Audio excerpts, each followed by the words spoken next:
വിശദമായ വാർത്തകളിലേക്ക് പോയാൽ വഖഫ് ഭേദഗതി ബില്ലുമായി ബന്ധപ്പെട്ട വാർത്തയാണ്. ലോക്സഭയ്ക്ക് പിന്നാലെ രാജ്യസഭയും കടന്ന് വഖഫ് നിയമ ഭേദഗതി ബിൽ. വോട്ടെടുപ്പിൽ 128 പേർ ബില്ലിനെ അനുകൂലിച്ചപ്പോൾ 95 പേർ എതിർത്തു. ലോക്സഭയ്ക്ക് പുറമെ രാജ്യസഭയും ബിൽ പാസാക്കിയതോടെ ബിൽ രാഷ്ട്രപതിയുടെ അംഗീകാരത്തിനായി അയക്കും.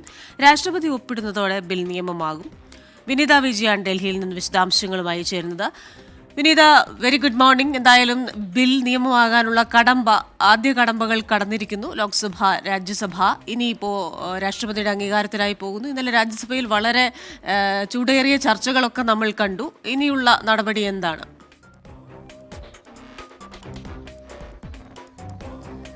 തീർച്ചയായും ക്രിസ്റ്റീന സൂചിപ്പിച്ചതുപോലെ തന്നെ ഇപ്പോൾ രാജ്യസഭയും ബില്ല് കടന്നിരിക്കുന്നു. ഇനിയുള്ളത് മറ്റ് സ്വാഭാവികമായിട്ടുള്ള നടപടിക്രമങ്ങളാണ്. ബില്ല് രാഷ്ട്രപതിക്ക് കൈമാറും. രാഷ്ട്രപതി ഈ ബില്ലിൽ ഒപ്പുവെക്കുന്നതോടുകൂടി ബില്ല് പിന്നീട് നിയമമാകും. വലിയ ചർച്ചകൾ തന്നെയാണ് ഇന്നലെ രാജ്യസഭയിലും നടന്നിട്ടുണ്ടായിരുന്നത്. ലോക്സഭയ്ക്ക് സമാനമായി വലിയ ചർച്ചകൾ, പ്രതിപക്ഷം ശക്തമായിട്ടുള്ള ആരോപണങ്ങളുമായി രംഗത്തെത്തിയിട്ടുണ്ടായിരുന്നു. 128 പേർ ഈ ബില്ലിനെ പിന്തുണച്ചപ്പോൾ ഒപ്പം തന്നെ 95 പേരാണ് ഈ ബില്ലിൽ എതിർപ്പ് അറിയിച്ചത്. ഒപ്പം ഈ പ്രതിപക്ഷം മുന്നോട്ട് വെച്ചിട്ടുണ്ടായ നിർദ്ദേശങ്ങളും അവർ ആവശ്യപ്പെട്ട ഭേദഗതികളും എല്ലാം വോട്ടിലിട്ട് തള്ളുന്ന ഒരു സാഹചര്യവും ഉണ്ടായിരുന്നു. മുനമ്പം ഉൾപ്പെടെ നമ്മൾ ലോക്സഭയിൽ കണ്ടതുപോലെ തന്നെ മുനമ്പം ഉൾപ്പെടെയുള്ള കാര്യങ്ങൾ, മുനമ്പത്തിലെ ജനങ്ങളുടെ പ്രശ്നങ്ങൾ ഉൾപ്പെടെ ചൂണ്ടിക്കാട്ടിക്കൊണ്ടായിരുന്നു രാജ്യസഭയിലും ഈ ബില്ലിന്മേലുള്ള ചർച്ചകൾ നടന്നത്. നിലവിൽ 8 മണിക്കൂറാണ് ഈ ചർച്ചകൾ ഉണ്ടാകുമെന്ന് അറിയിച്ചിട്ടുണ്ടായിരുന്നുവെങ്കിലും രാത്രിയോളം തന്നെ ചർച്ചകൾ നീണ്ടുപോകുന്ന ഒരു സാഹചര്യമാണ് ഉണ്ടായിരുന്നത്. പിന്നീട് മന്ത്രി മറുപടി പ്രസംഗം കൂടി നൽകി. ഈ ബില്ല് പാസാക്കിയപ്പോൾ, രാജ്യസഭ പാസാക്കിയപ്പോൾ ഏതാണ്ട് 2 മണിയോടുകൂടിയാണ് ഈ ബില്ല് പാസാക്കുന്നത്. ആദ്യഘട്ടത്തിൽ 8 മണിക്കൂറിനുള്ളിൽ ഈ ചർച്ചകൾ നിർത്തണമെന്നാണ് അറിയിച്ചിട്ടുണ്ടായിരുന്നുവെങ്കിലും പിന്നീട് അത് നീണ്ടുപോകുന്ന ഒരു പശ്ചാത്തലം തന്നെയാണ് നമുക്ക് ലോക്സഭയ്ക്ക് സമാനമായി തന്നെയാണ് രാജ്യസഭയിലും കാണാൻ കഴിഞ്ഞിട്ടുണ്ടായിരുന്നത്. ഈ പ്രതിപക്ഷ എംപിമാർ, കേരളത്തിൽ നിന്നുള്ള എംപിമാർക്ക് സുരേഷ് ഗോപി അടക്കം മറുപടിയുമായി രംഗത്തെത്തിയതോടുകൂടി സഭയിൽ വലിയ കയ്യടി, ഭരണപക്ഷ എംപിമാരൊക്കെ വലിയ കയ്യടിയോടുകൂടിയാണ് ആ മറുപടിക്ക് നൽകിയിട്ടുണ്ടായിരുന്നത്. ഈ ബില്ല് ഒരു തരത്തിലും മുസ്ലിം വിരുദ്ധതയല്ലെന്നും പ്രതിപക്ഷം ഇത്തരത്തിലേക്കുള്ള വ്യാജ പ്രചരണങ്ങൾ നടത്തുന്നു എന്നുള്ളത് തന്നെയാണ് കിരൺ റിജിജു അടക്കം മുന്നോട്ട് വെച്ചത്. ഈ നടപടിക്രമങ്ങൾ, വഖഫിന്റെ നടപടിക്രമങ്ങൾ സുതാര്യമാക്കുക എന്നുള്ളത് മാത്രമാണ് ലക്ഷ്യമെന്നും പറയുന്നുണ്ട്. ഒപ്പം തന്നെ ഈ ഭൂമി, ഈ സർക്കാർ ഭൂമി അടക്കം, ഡൽഹിയിൽ സർക്കാർ ഭൂമി അടക്കം ഇപ്പോൾ വഖഫിന്റെ പക്കലാണ് ഉള്ളതെന്നും ഇതൊക്കെ കാരണമാണ് ഈ നിയമ ഭേദഗതി വരുത്തുന്നതെന്നുമാണ് ഭരണപക്ഷ എംപിമാർ മുന്നോട്ട് വെച്ച അവരുടെ അഭിപ്രായത്തിൽ വ്യക്തമാക്കിയിട്ടുള്ളത്. പക്ഷേ ഇത് രാജ്യത്തെ ഭിന്നിക്കുന്നതാണെന്ന് തന്നെയാണ് പ്രതിപക്ഷം ശക്തമായി എതിർപ്പ് അറിയിച്ചിട്ടുണ്ടായിരുന്നത്. പക്ഷേ പ്രതിപക്ഷത്തിന്റെ എതിർപ്പൊക്കെ വോട്ടിട്ട് തള്ളുന്ന ഒരു സാഹചര്യമാണ് ഉണ്ടായത്. ലോക്സഭയ്ക്ക് സമാനമായി രാത്രിയോളം ചർച്ചകൾ നീണ്ടു. ഇനി അടുത്ത പ്രൊസീജിയർ എന്ന് പറയുന്നത് ഈ ബില്ല്, ഈ ലോക്സഭയും പാസാക്കിയ ബില്ല് രാജ്യസഭയും പാസാക്കി അതിനിപ്പോൾ രാഷ്ട്രപതിക്ക് കൈമാറും. രാഷ്ട്രപതി ഇത് ഒപ്പിടുന്നതോടുകൂടി ബില്ല് നിയമമായി മാറും. ക്രിസ്റ്റീന. ശരി, വിനീത വിജയാണ് വിശദാംശങ്ങൾ നൽകിയത് ഡൽഹിയിൽ നിന്ന്. വഖഫ് നിയമ ഭേദഗതി, അത് ബിൽ നിയമമാകാനുള്ള ആദ്യ കടമ്പകൾ കടന്നു. ലോക്സഭയും രാജ്യസഭയും കടന്ന് ഇനി രാഷ്ട്രപതിയുടെ അംഗീകാരത്തിനായി സമർപ്പിച്ചിരിക്കുകയാണ്. പ്രതിപക്ഷത്തിന്റെ കടുത്ത വിമർശനങ്ങൾക്കും വിയോജിപ്പുകൾക്കുമിടെയാണ് ബിൽ പാസ്സായത്. മുനമ്പം ജുഡീഷ്യൽ കമ്മീഷൻ നിയമനം റദ്ദാക്കിയതിനെതിരെ സംസ്ഥാന സർക്കാർ നൽകിയ അപ്പീൽ ഹൈക്കോടതി ഇന്ന് പരിഗണിക്കും. ചീഫ് ജസ്റ്റിസ് അധ്യക്ഷനായ ഡിവിഷൻ ബെഞ്ച് അപ്പീലിൽ വാദം കേൾക്കും. ജുഡീഷ്യൽ കമ്മീഷന്റെ പ്രവർത്തനം തുടരാൻ അനുമതി നൽകണമെന്ന സംസ്ഥാന സർക്കാരിന്റെ ആവശ്യത്തിലാണ് വാദം. മുനമ്പം ജുഡീഷ്യൽ കമ്മീഷന്റെ വസ്തുതാ അന്വേഷണം പൂർത്തിയാക്കാൻ അനുവദിക്കണമെന്നാണ് സംസ്ഥാന സർക്കാരിന്റെ ആവശ്യം. അപ്പീലിലെ തീരുമാനത്തിന് വിധേയമായി മാത്രമേ ജുഡീഷ്യൽ കമ്മീഷന്റെ റിപ്പോർട്ട് അനുസരിച്ച് നടപടി സ്വീകരിക്കൂവെന്നാണ് സർക്കാർ നൽകിയ ഉറപ്പ്. കമ്മീഷന്റെ കാലാവധി മാർച്ച് 28-ന് അവസാനിച്ച സാഹചര്യത്തിലാണ് സർക്കാർ ഡിവിഷൻ ബെഞ്ചിൽ പ്രത്യേക അനുമതി തേടിയത്. സംസ്ഥാന രാഷ്ട്രീയത്തിൽ വീണ്ടും ചൂടേറിയ ചർച്ചയായി മാസപ്പടി കേസ്. വീണയെ പ്രതി ചേർത്ത് SFIO കുറ്റപത്രം സമർപ്പിച്ചതോടെയാണ് കേസ് വീണ്ടും ചർച്ചയായത്. മുഖ്യമന്ത്രിയുടെ രാജി ആവശ്യപ്പെട്ട് പ്രതിപക്ഷം പ്രതിഷേധം കടുപ്പിക്കും. ഇന്ന് കോൺഗ്രസ് മണ്ഡലം കമ്മിറ്റികളുടെ നേതൃത്വത്തിൽ മുഖ്യമന്ത്രിയുടെ കോലം കത്തിച്ച് പ്രതിഷേധിക്കും. കേസിൽ വീണ വിജയനെയും ശശിധരൻ കർത്തായെയും പ്രോസിക്യൂട്ട് ചെയ്യാൻ കേന്ദ്ര കമ്പനികാര്യ മന്ത്രാലയം അനുമതി നൽകിയതോടെ നടപടികൾ വേഗത്തിലാക്കും. വിവരങ്ങളുമായി സലീം മാലിക്കാണ് ചേരുന്നത് തിരുവനന്തപുരത്ത് നിന്ന്. Saleem, very good morning. ഈ ഒരു കേസ് കൂടുതൽ ഒരു ഗൗരവ സ്വഭാവത്തിലേക്ക് മാറുകയാണ്. പ്രത്യേകിച്ച് മധുരയിൽ ഈ പാർട്ടി കോൺഗ്രസ് ഒക്കെ നടക്കുന്ന സമയത്ത് വരുന്ന ഈ കേസിനെ എന്ത് ശക്തിയും ഉപയോഗിച്ച് പ്രതിരോധിക്കാനുള്ള പാർട്ടിയുടെ നീക്കം ഒരു വശത്ത്, മറുവശത്ത് ഈ ഒരു ആയുധം കൃത്യമായി ഉപയോഗിക്കാൻ പ്രതിപക്ഷം ശ്രമിക്കുമ്പോൾ ഇന്ന് എന്തൊക്കെയാണ് നടക്കാൻ പോകുന്നത്?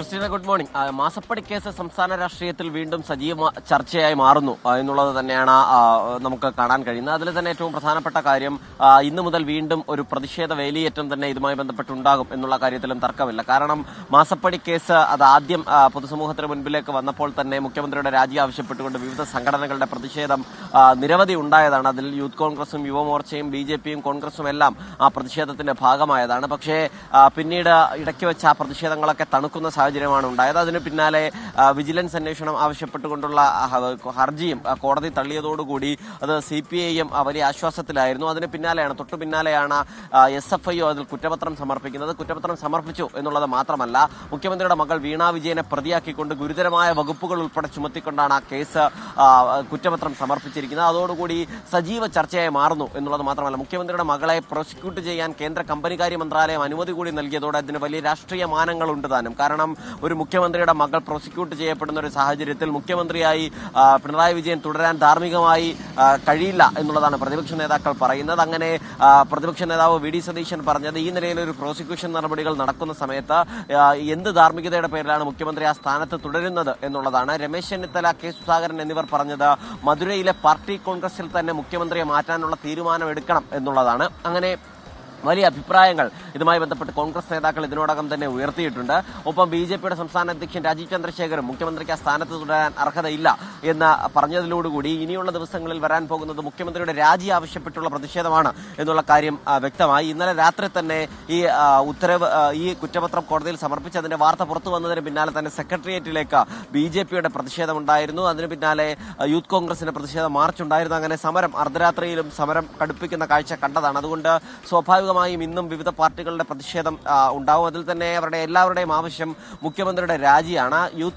കോൺഗ്രസിന്റെ KPCC തന്നെ ഔദ്യോഗികമായി നിലവിൽ എല്ലാ മണ്ഡലം കമ്മിറ്റികളുടെയും നേതൃത്വത്തിൽ മുഖ്യമന്ത്രിയുടെ കോലം കത്തിക്കാൻ ആഹ്വാനം ചെയ്തിട്ടുണ്ട്. അത് സമരങ്ങളുടെ തുടക്കമാണ്. അതിന് പിന്നാലെ തന്നെ സെക്രട്ടേറിയറ്റ് മാർച്ച് ഉൾപ്പെടെയുള്ളവ വിവിധ സംഘടനകൾ, സെക്രട്ടേറിയറ്റ് കളക്ടറേറ്റ് മാർച്ച് ഉൾപ്പെടെയുള്ളവ വിവിധ യുവജന സംഘടനകളും പദ്ധതിയിടുന്നുണ്ട്. മാത്രമല്ല അതിനപ്പുറത്തേക്ക് ഒരു വലിയ സമരം മുഖ്യമന്ത്രിയുടെ രാജി ആവശ്യപ്പെട്ടുകൊണ്ട് ആലോചിക്കാനാണ് UDFന്റെയും KPCCയുടെയും തീരുമാനം. അതുകൊണ്ട് തന്നെ അടുത്ത KPCC യോഗവും UDF യോഗവും നിർണായകമാണ്. അതിൽ വലിയ സമരത്തിലേക്ക് ഒരു മുഖ്യമന്ത്രിയുടെ രാജി ആവശ്യപ്പെട്ടുകൊണ്ടുള്ള വലിയ സമരത്തിലേക്ക് കൂടി കടക്കാനുള്ള ആലോചനയുണ്ട്. അങ്ങനെ വീണ്ടും രാഷ്ട്രീയ കേരളത്തിൽ മുഖ്യമന്ത്രിയുടെ രാജി ആവശ്യപ്പെട്ടുള്ള സമരം, അതിൽ മുഖ്യമന്ത്രിയുടെ മകൾ പ്രതിയായ മാസപ്പടി കേസ് കാരണമാവുകയും ചെയ്യുന്നു. ക്രിസ്റ്റീന, ശരി. സലീം മാലിക്കാണ് തിരുവനന്തപുരത്ത് നിന്ന് വിശദാംശങ്ങളുമായി ചേർന്നത്.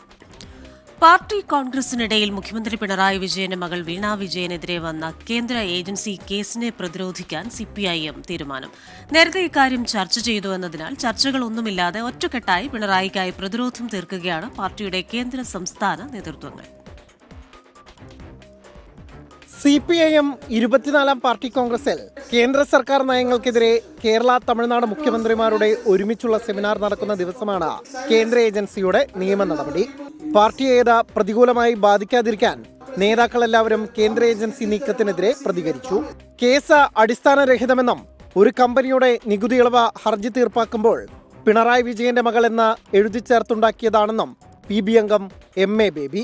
ഈ കേന്ദ്ര ഗവൺമെന്റിന്റെ ഒരു ധനകാര്യ വകുപ്പിന് കീഴിലുള്ള ഒരു ഏജൻസി കേരളത്തിലെ ഒരു സ്ഥാപനം അവർക്ക് അവരുടെ നികുതിയുമായി ബന്ധപ്പെട്ട് ഞങ്ങൾ ഇത്തരം ചെലവുകൾ നടത്തി അതെല്ലാം അതിൻ്റെ എല്ലാ അടിസ്ഥാനത്തിൽ ഞങ്ങൾക്ക് നികുതി ഇളവ് ലഭിക്കേണ്ടതാണെന്ന് പറയുമ്പോൾ അത് പരിശോധിച്ചിട്ട് അതിനകത്തൊരു രാഷ്ട്രീയമായ വാചകം എഴുതി വെക്കുകയാണ്. അപകടം നടന്നാലും ഇല്ലെങ്കിലും ഇൻഷുറൻസ് അടയ്ക്കുന്നത് പോലെയാണ് സർവീസിന് പണം വാങ്ങുന്നതെന്നും കേസ് രാഷ്ട്രീയ ഗൂഢാലോചനയെന്നും PB അംഗം A വിജയരാഘവൻ. ഞാനിപ്പോൾ ഒരു കാറ് വാങ്ങി, കാറിന് ഇൻഷുറൻസ് എടുത്തു. ഇൻഷുറൻസ് എടുക്കുന്നത് സേവനം നൽകിയിട്ടാ അല്ലോ. കാർ അപകടം പെട്ടില്ലെങ്കിലും ഇൻഷുറൻസ് അടയ്ക്കണ്ടേ? അതാണ് അങ്ങനെ വെച്ചാൽ എല്ലാ ഇൻഷുറൻസ് കമ്പനികളുടെ പേരിലും കേസ് എടുക്കേണ്ടി വരുമല്ലോ നമ്മുടെ നാട്ടിൽ. എല്ലാ സേവന രംഗത്ത് പ്രവർത്തിക്കുന്ന ഒരുപാട് പ്രസ്ഥാനങ്ങൾ അല്ലെങ്കിൽ സ്ഥാപനങ്ങൾ അങ്ങനെയാണ് പ്രവർത്തിക്കുക. അത് സേവനം ആവശ്യമായിട്ട് വന്നാൽ കൊടുക്കുകയും സേവനം തന്നില്ലെങ്കിലും പൈസ കൊടുക്കുകയും ചെയ്യാന്നുള്ളതാണ്. പാർട്ടി കോൺഗ്രസിൽ വിഷയം ചർച്ചയ്ക്ക് വരില്ല. പാർട്ടി നേരത്തെ തന്നെ ഈ കേസ് ചർച്ച ചെയ്തിരുന്നു. പാർട്ടി കോൺഗ്രസിൽ ചിലപ്പോൾ PB അംഗങ്ങൾ ആരെങ്കിലും സംഭവം റിപ്പോർട്ട് ചെയ്യാൻ സാധ്യതയുണ്ട്. കേന്ദ്ര ഏജൻസികളെ ഉപയോഗിച്ചുള്ള BJP നീക്കങ്ങൾക്ക് ഒടുവിലത്തെ ഉദാഹരണമായാണ് പാർട്ടി കേസിനെ പ്രതിരോധിക്കുക. മധുരയിൽ നിന്ന് ദീപക് ധർമ്മടം, 24. ഇനി CPIMന്റെ പാർട്ടി കോൺഗ്രസുമായി ബന്ധപ്പെട്ട വാർത്തകളിലേക്കാണ്. ചെങ്കടലായി മധുര.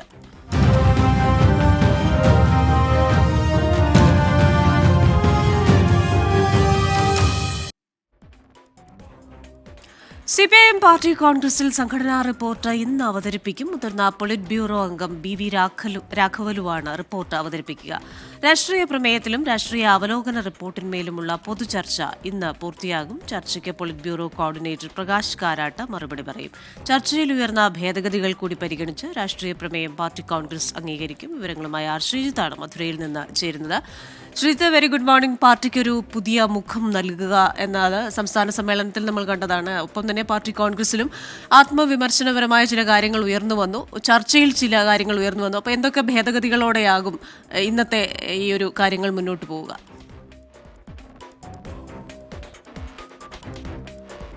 CPIMന്റെ 24-ാം പാർട്ടി കോൺഗ്രസ് അംഗീകരിക്കാൻ പോകുന്ന രാഷ്ട്രീയ അടവ് നയം എന്താണെന്ന കാര്യത്തിൽ ഇന്ന് വൈകുന്നേരത്തോടെ വ്യക്തതയുണ്ടാകും. രാഷ്ട്രീയ പ്രമേയത്തിന്മേലും രാഷ്ട്രീയ അവലോകന റിപ്പോർട്ടിന്മേലുള്ള പൊതുചർച്ച ഉച്ചയ്ക്ക് 1:30 പൂർത്തിയാകും. ഇന്ന് കേരളത്തിൽ നിന്ന് 3 പേർ സംസാരിക്കും. Doctor TN Seema, Jaicy Thomas, മന്ത്രി MB രാജേഷ് എന്നിവരാണ് ഇന്ന് രാഷ്ട്രീയ പ്രമേയത്തിന്മേലും രാഷ്ട്രീയ അവലോകന റിപ്പോർട്ടിന്മേലുള്ള പൊതുചർച്ചയിൽ കേരളത്തിൽ നിന്ന് പങ്കെടുക്കുന്നത്. പൊതുവിൽ CPIMനെ സ്വതന്ത്ര ശക്തിയായി വളർത്തിക്കൊണ്ടുവരണം എന്ന കാര്യത്തിന് ഊന്നൽ നൽകുന്ന രാഷ്ട്രീയ പ്രമേയത്തോട് കേരളം യോജിച്ചു നിൽക്കുകയാണ്. എന്നാൽ കേരളത്തിൻ്റെ ഇടത് വികസന മാതൃക രാജ്യമാകെ പ്രചരിപ്പിക്കുന്നതിൽ കേന്ദ്ര നേതൃത്വത്തിന്, പാർട്ടിയുടെ നേതൃത്വത്തിന് വീഴ്ച വന്നു എന്ന കാര്യവും ചൂണ്ടിക്കാണിക്കുന്നുണ്ട്. ഇതാണ് ചർച്ചയുടെ ഒരു പൊതു സ്വഭാവം. ഇതര സംസ്ഥാനങ്ങൾ, പ്രത്യേകിച്ചും ബംഗാൾ പോലുള്ള സംസ്ഥാനങ്ങളിൽ അവിടെ ദൈനംദിന രാഷ്ട്രീയ പ്രവർത്തനത്തിൽ പോലും നേരിടുന്ന തടസ്സങ്ങൾ, വെല്ലുവിളികളെ പറ്റിയുള്ള പരാമർശങ്ങളും അവർ നടത്തുന്നുണ്ട്. ഉച്ചയ്ക്ക് 1:30 ഈ ചർച്ച പൂർത്തിയാകും. ഉച്ചയ്ക്ക് 4 മണിക്കാണ് പ്രകാശ് കാരാട്ടിൻ്റെ ഈ രാഷ്ട്രീയ പ്രമേയത്തിന്മേലും രാഷ്ട്രീയ അവലോകന റിപ്പോർട്ടിന്മേലുള്ള ചർച്ചയ്ക്ക് മറുപടി. വൈകുന്നേരം 7 മുതൽ രാത്രി 8:30 വരെയാണ് സംഘടനാ റിപ്പോർട്ടിൻ്റെ അവതരണം. CPIM കഴിഞ്ഞ 3 വർഷക്കാലം നടത്തിയ സംഘടനാ പ്രവർത്തനങ്ങളുടെ ഒരു സമഗ്ര അവലോകനവും സ്വയം വിമർശനപരമായ നിരീക്ഷണങ്ങളുമാണ് ഈ സംഘടനാ റിപ്പോർട്ടിൻ്റെ ഉള്ളടക്കം. അത് കഴിഞ്ഞ ദിവസങ്ങളിലായി നമ്മൾ അടക്കമുള്ള മാധ്യമങ്ങളത് പുറത്തുവിട്ടിരുന്നു.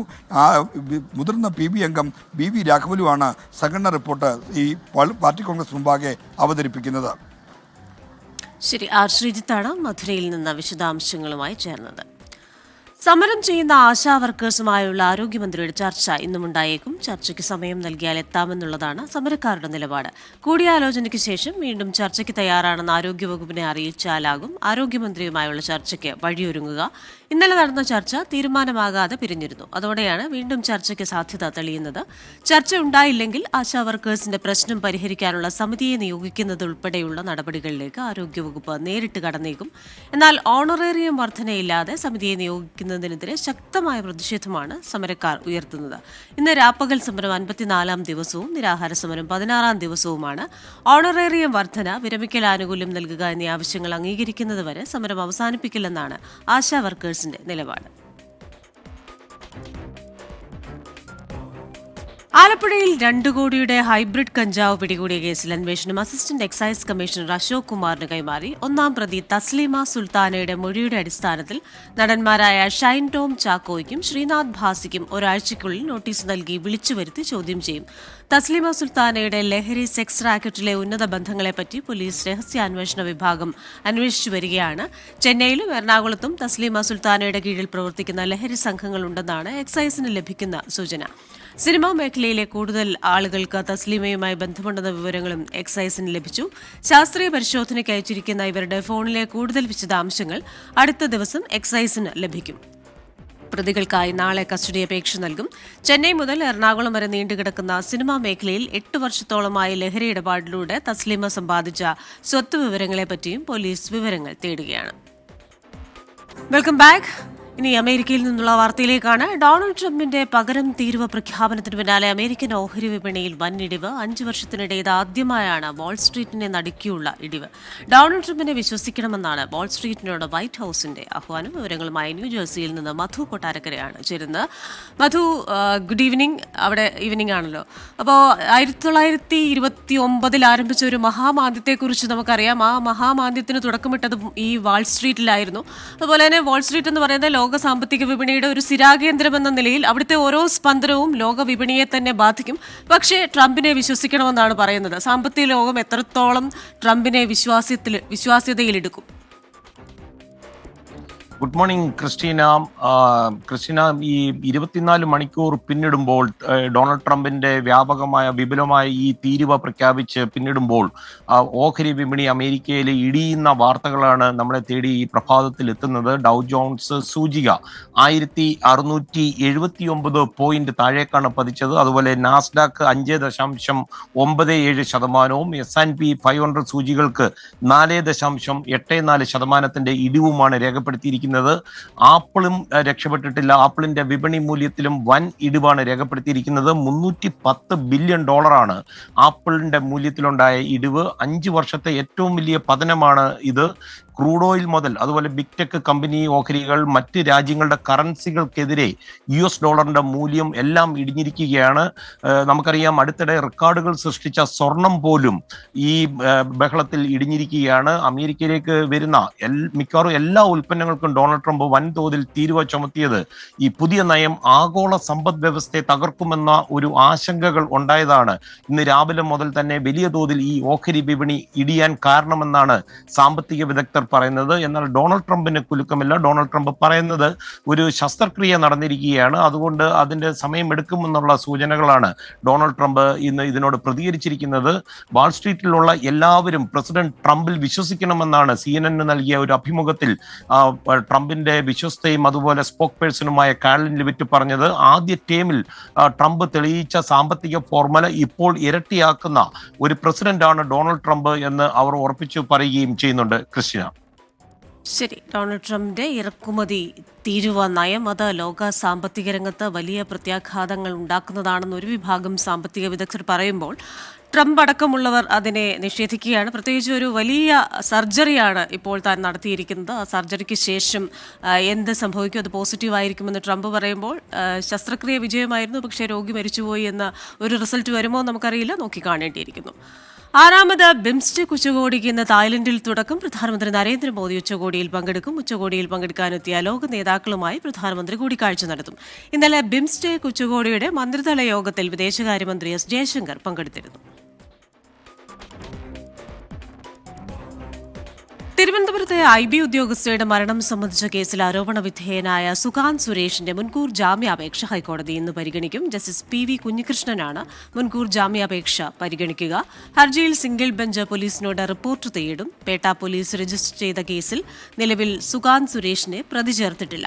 സുകാന്ത് സുരേഷ് നിലവിൽ ഒളിവിലാണ്. കേസിൽ താൻ നിരപരാധിയാണെന്നും IB ഉദ്യോഗസ്ഥയുടെ മരണത്തിൽ പങ്കില്ലെന്നുമാണ് സുകാന്തിന്റെ വാദം. നിലമ്പൂർ ഉപതെരഞ്ഞെടുപ്പിൽ പോളിംഗ് ബൂത്തുകൾ കൂട്ടുന്നതിനെ ചൊല്ലി തർക്കം. 56 പുതിയ പോളിംഗ് ബൂത്തുകൾ വർദ്ധിപ്പിക്കാനാണ് നീക്കം. ധൃതി പിടിച്ച് ബൂത്തുകൾ കൂട്ടേണ്ട കാര്യമില്ലെന്നാണ് UDFന്റെ നിലപാട്. എന്നാൽ വോട്ടർമാരുടെ സൗകര്യം പരിഗണിച്ചുള്ള തീരുമാനത്തെ സ്വാഗതം ചെയ്യുന്നുവെന്ന് LDF അറിയിച്ചു. മലപ്പുറം കലക്ടറേറ്റിൽ നടന്ന രാഷ്ട്രീയ പാർട്ടി പ്രതിനിധികളുടെ യോഗത്തിലാണ് വ്യത്യസ്തമായ അഭിപ്രായമുണ്ടായത്. തിരഞ്ഞെടുപ്പ് കമ്മീഷന്റെ നിർദ്ദേശപ്രകാരം 1100-ൽ പരം വോട്ടർമാരുള്ള പോളിംഗ് സ്റ്റേഷനുകൾ വിഭജിക്കണമെന്നാണ് തീരുമാനം. ഇങ്ങനെ വരുമ്പോൾ മണ്ഡലത്തിൽ പുതുതായി 56 പോളിംഗ് ബൂത്തുകൾ നിലവിൽ കൂട്ടേണ്ടി വരും. ഇതോടെ 204 പോളിംഗ് ബൂത്തുകളുള്ളത് 260 മാറും. ADMന്റെ അധ്യക്ഷതയിൽ മലപ്പുറം കലക്ടറേറ്റിൽ നടന്ന രാഷ്ട്രീയ പ്രതിനിധികളുടെ യോഗത്തിൽ UDF തീരുമാനത്തെ എതിർത്തു. ബൂത്തുകൾ വർദ്ധിപ്പിക്കുന്നത് അടുത്ത പൊതു തെരഞ്ഞെടുപ്പിൽ മതിയെന്നും ധൃതി പിടിച്ചുള്ള വർധനവ് കള്ളവോട്ടിനുള്ള സാഹചര്യമൊരുക്കലാണെന്നും UDF നേതാവ് ഇസ്മയിൽ മൂത്തേടം പ്രതികരിച്ചു. നിലവിലെ 204 ബൂത്ത് വെച്ച് ഇലക്ഷൻ നടത്തണമെന്നാണ് ഞങ്ങൾ പറയുന്നത്. കാരണം അതാണ് നിലവിലെ വോട്ടർ പട്ടിക. ഇനിയിപ്പോൾ ഈ 258 വോട്ടർ പട്ടിക ബൂത്ത് ആകുമ്പോൾ അതിനനുസരിച്ച് വോട്ടർ പട്ടിക ഉണ്ടാക്കണം, അതിനനുസരിച്ച് ബൂത്തുകൾ അറേഞ്ച് ചെയ്യണം. അവിടെ ഒന്നും ഈ അഡീഷണൽ വരുന്ന 54 ബൂത്തിലും BLA പോസ്റ്റ് ഉണ്ടാവില്ല, BLO ഉണ്ടാവില്ല. അപ്പോൾ അതൊക്കെ വോട്ടർ പട്ടികയിലും കൃത്രിമങ്ങൾ നടക്കാൻ സാധ്യതയുണ്ട് എന്നുള്ള ഒരു ഭയപ്പാട് ഞങ്ങൾക്കുണ്ട്. അതുകൊണ്ടാണ് ഞങ്ങൾ ആശങ്ക രേഖപ്പെടുത്തുന്നത്. തീരുമാനത്തെ സ്വാഗതം ചെയ്യുന്നതാണ് LDF നിലപാട്. നീണ്ട വരി ഇല്ലാതാക്കാൻ ബൂത്തുകൾ വർദ്ധിപ്പിക്കുന്നത് സഹായിക്കുമെന്ന് CPIM Edakkara area secretary T. Raveendran പറഞ്ഞു. ആ തീരുമാനത്തിന് ഞങ്ങൾ LDF സ്വാഗതം ചെയ്യുകയാണ്. കാരണം കഴിഞ്ഞ പ്രാവശ്യത്തെ തെരഞ്ഞെടുപ്പിൽ 7 മണി 8 മണി 9 മണി വരെ പോളിംഗ് നീണ്ടിട്ടുണ്ട്. അതൊന്ന് കുറഞ്ഞു കിട്ടും, ജനങ്ങൾക്ക് സൗകര്യപ്രദമാകും. ബൂത്തിന്റെ സ്റ്റേഷൻ മാറ്റരുത് എന്ന് ഞങ്ങൾ ആവശ്യപ്പെട്ടിട്ടുണ്ട്. സ്ഥലം മാറ്റാതെയാണ് പുതിയ പോളിംഗ് ബൂത്തുകൾ കൂടി വരുന്നത്. ഇത് സംബന്ധിച്ച് BLOമാരുടെയും പ്രാദേശിക രാഷ്ട്രീയ പാർട്ടി പ്രതിനിധികളുടെയും യോഗം ഇന്ന് വില്ലേജ് ഓഫീസുകളിൽ നടത്തും. ഏപ്രിൽ 8-നുള്ളിൽ തന്നെ ഫീൽഡ് പരിശോധന പൂർത്തിയാക്കണം. നിലമ്പൂരിൽ മാത്രം 42 BLOമാരെ പുതുതായി നിയമിക്കും. അതേസമയം ഉപതെരഞ്ഞെടുപ്പിനുള്ള ഒരുക്കങ്ങൾ രാഷ്ട്രീയ പാർട്ടികൾ നിലമ്പൂരിൽ തകൃതിയായി നടത്തുകയാണ്. മണ്ഡലത്തിൽ യൂത്ത് കോൺഗ്രസിന്റെ പ്രചാരണ ചുമതല സംസ്ഥാന വൈസ് പ്രസിഡന്റുമാരായ അബിൻ വർക്കിക്കും OJ ജനീഷിനും നൽകി. 24 മലപ്പുറം. മലപ്പുറത്ത് അനധികൃതമായി ഗോഡൌണിൽ സൂക്ഷിച്ച 400 ഗ്യാസ് സിലിണ്ടറുകൾ പിടികൂടി. ചങ്ങരംകുളം കക്കിടിപ്പുറത്താണ് സംഭവം. ജില്ലാ സപ്ലൈ ഓഫീസറുടെ നേതൃത്വത്തിൽ ഇന്നലെ നടത്തിയ പരിശോധനയിലാണ് സിലിണ്ടറുകൾ പിടികൂടിയത്. ചങ്ങരംകുളം കക്കിടിപ്പുറത്തെ ഗോഡൌണിലാണ് ജില്ലാ സപ്ലൈ ഓഫീസറുടെ നേതൃത്വത്തിൽ ഉദ്യോഗസ്ഥർ പരിശോധന നടത്തിയത്. ഇവിടെ അനധികൃതമായി സൂക്ഷിച്ച 400ഓളം സിലിണ്ടറുകളും വാഹനങ്ങളും പിടികൂടി. കണ്ണൂരിലുള്ള ഗ്യാസ് ഏജൻസിയുടെ പേരിൽ ആലങ്കോട് ഗ്രാമപഞ്ചായത്തിലെ കക്കിടിപ്പുറത്ത് കളരിക്കൽ ഗ്യാസ് സർവീസ് ആൻഡ് അസസറീസ് എന്ന പേരിൽ ഗ്യാസ് ഏജൻസിയായി പ്രവർത്തിച്ചു വരികയായിരുന്നു. കാലിയായതും നിറച്ചതുമായ സിലിണ്ടറുകളാണ് പിടിച്ചത്. ഇവർക്ക് സ്റ്റോറേജ് ലൈസൻസോ എക്സ്പ്ലോസീവ് ലൈസൻസോ അനുവാദമുള്ള ഗോഡൌണോ പഞ്ചായത്ത് അനുമതിയോ ഇല്ലെന്ന് പരിശോധനയിൽ തെളിഞ്ഞു. അനധികൃതമായി ഗ്യാസ് റീഫില്ലിംഗും സ്റ്റോറേജും നടത്തുന്നു എന്ന പരാതി ലഭിച്ചതിനെ തുടർന്നാണ് ജില്ലാ സപ്ലൈ ഓഫീസറുടെ നേതൃത്വത്തിൽ പരിശോധിച്ചത്. 24 മലപ്പുറം. മോർണിംഗ് ന്യൂസ് പൂർണ്ണമാവുകയാണ്.